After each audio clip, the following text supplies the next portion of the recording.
Ibu dan Bapak, percakapan coaching dapat dilakukan setiap saat pada saat dibutuhkan. Sekarang, kita akan mempelajari percakapan coaching untuk pemecahan masalah. Percakapan coaching untuk pemecahan masalah dapat terjadi saat rekan pendidik atau tenaga kependidikan lainnya menghubungi Anda karena sedang menghadapi masalah. Seperti merasa buntu, tidak jelas, tidak berdaya, tidak mampu, mengalami krisis, atau saat membutuhkan bantuan dari luar.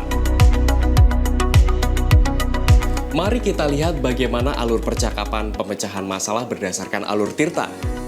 Dalam percakapan coaching untuk pemecahan masalah, alur tujuan sudah mencakup tujuan coaching, yaitu memecahkan masalah apapun yang ia hadapi. Kita dapat memulai percakapan dengan alur identifikasi. Dalam alur ini, ajak rekan pendidik menggambarkan permasalahan. Lalu ajak ia melihat apa yang ingin dicapai jika masalah hilang. Ajak rekan pendidik melihat faktor-faktor yang menyebabkan masalah terjadi dan faktor-faktor yang dapat membuat masalah tersebut hilang. Selanjutnya, rencana aksi. Ajak rekan pendidik memikirkan apakah memiliki gagasan untuk mengatasinya. Ibu dan Bapak juga boleh bertukar pikiran bersama dengan rekan pendidik. Terakhir, tanggung jawab.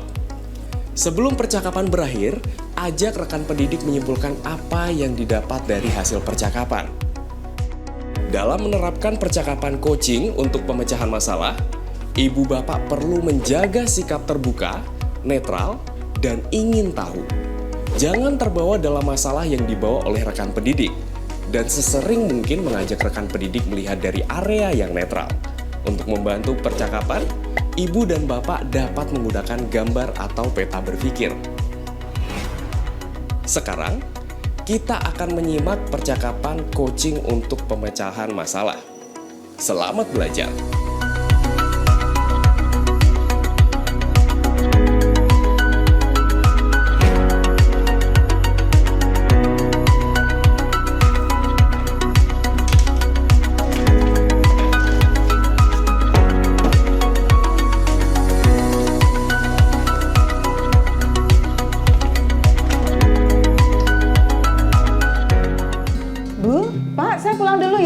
Terima kasih semuanya. Pak Arthur, saya pulang dulu ya. Ya, Bu. Oke, selamat sore semuanya. Makasih. Selamat sore.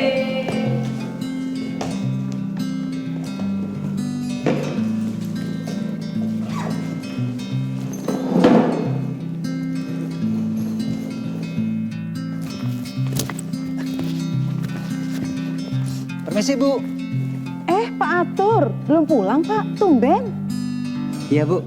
Ada yang ingin saya diskusikan sama Ibu. Ini cukup mengganggu pikiran saya, Bu, selama beberapa minggu ini, Bu. Oh, begitu. Soal apa itu, Pak? Terkait peserta didik di kelas saya, Bu. Hasil belajar mereka cukup menurun, Bu, akhir ini. Oh, begitu. Nah, kalau begitu kita ke sana aja yuk. Mari, Bu.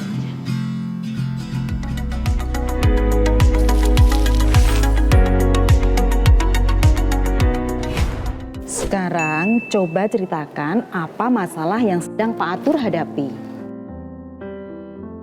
Jadi gini, Bu. Saya akhir-akhir ini merasa kualitas mengajar saya turun. Dan merasa tidak terhubung dengan peserta didik.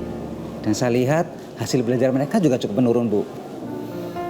Saya pikir ada yang salah dan berpengaruh pada cara mengajar saya di kelas. Jadi, Bapak berpikir ada yang salah dengan diri Bapak, sehingga mempengaruhi cara mengajar di kelas. Iya, Bu. Saya belum tahu di mana salahnya ya. Oke, bagaimana situasinya saat ini? Saya mencoba melibatkan peserta didik, Bu, dalam aktivitas pembelajaran. Tetapi mereka tidak memperhatikan materi yang saya berikan.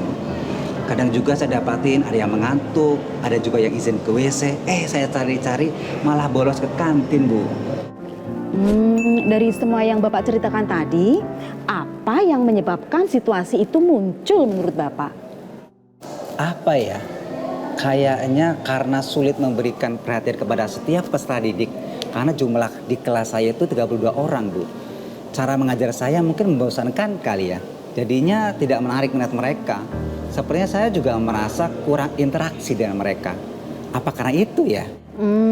Tadi kan Bapak mengatakan penyebabnya itu karena Bapak sulit memberi perhatian, cara mengajar yang membosankan dan kurang interaksi. Nah, andaikan masalah itu hilang, apa yang akan terjadi? Kalau masalah ini hilang, peserta didik saya pasti akan betah di kelas. Tidak ada yang bolos lagi, tidak ada yang bingung, ribut, dan semacam itulah, Bu.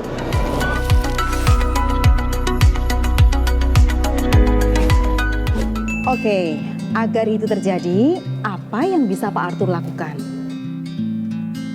Mungkin saya akan cari tahu dulu preferensi belajar peserta didik saya. Lalu mencoba berbagai strategi pengajaran untuk melibatkan peserta didik dengan lebih baik. Misalnya? Misalnya menggunakan media pembelajaran yang lebih interaktif dan menarik biar mereka bisa berinteraksi dan bekerja sama. Selain itu, apa lagi? Sepertinya saya akan sisihkan waktu mengecek pemahaman peserta didik dan saya akan minta umpan balik dari peserta didik biar mereka merasa terlibat.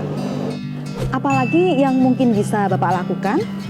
Saya akan minta bantuan dari guru lain untuk membantu mengamati kelas saya saat saya mengajar dan memberikan umpan balik.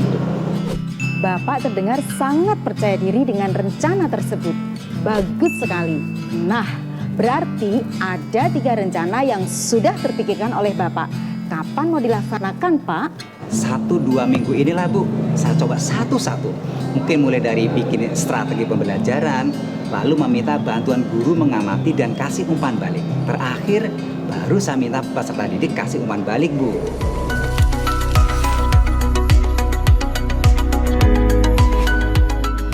Nah, Bapak sudah membuat rencana dan akan melaksanakannya dalam 1-2 minggu ini. Terakhir, apa yang bisa Bapak simpulkan dari obrolan kita tadi?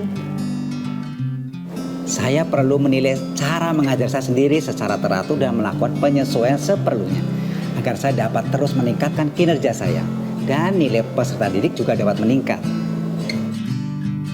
Oke, nah ujung-ujungnya capaian peserta didik juga ya. Betul, Bu. Baiklah, kalau begitu sudah cukup rasanya obrolan kita. Saya tunggu kabar baiknya ya, Pak. Ya, Bu. Semoga lancar semuanya, Pak. Ya, Bu. Terima kasih, Bu, atas waktunya. Sama-sama.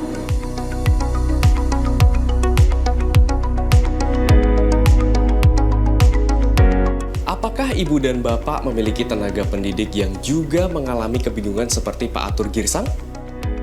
Pertanyaan yang tepat dari Anda sebagai coach akan dapat mengeluarkan potensi terpendam yang sebenarnya dimiliki oleh tenaga pendidik. Namun, bagaimana jika tenaga pendidik masih kesulitan mengeluarkan ide meskipun sudah kita tanya ya? Hal yang perlu kita lakukan dalam proses coaching ini adalah perlu kesabaran dari Ibu dan Bapak sebagai coach dalam proses ini. Di dalam percakapan coaching untuk pemecahan masalah, Ibu dan Bapak memiliki peran yang penting untuk menjadi teman berpikir rekan pendidik dan tenaga pendidik lainnya untuk dapat menemukan alternatif solusi yang muncul dari dirinya. Pastikan bahwa solusi tersebut datangnya dari rekan pendidik atau tenaga pendidik lainnya, karena sesungguhnya mereka mampu mengatasinya. Selamat mempraktikkan percakapan coaching untuk pemecahan masalah.